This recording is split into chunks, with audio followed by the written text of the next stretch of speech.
In today's video, I'll show you how to install Simple Trainer in GTA 5 Enhanced and unlock features like spawning vehicles, changing weather, and using fun cheats in the game. Check my video description for these two mod download link. Once download done, right click on script to V and select WinRAR and select open with WinRAR. Close stuff here and right click on the game and select open file location. Open bin. Select all these files except this nativetrainer.asi, drag and drop inside of a game folder.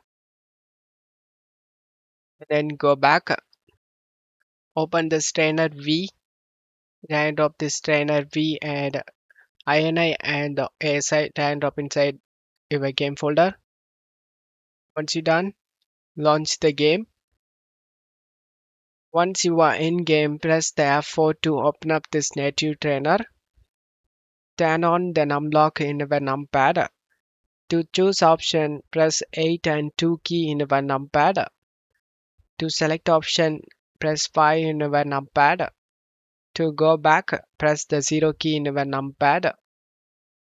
To find this mod menu is working, go to vehicle spawning, choose the vehicle type you like to spawn, choose the car you like to spawn, and the car successfully spawns. To close this menu, press the F4 and now you can enjoy the game. I hope this video helped you. If the video helped you, don't forget to leave a like and subscribe. Thank you.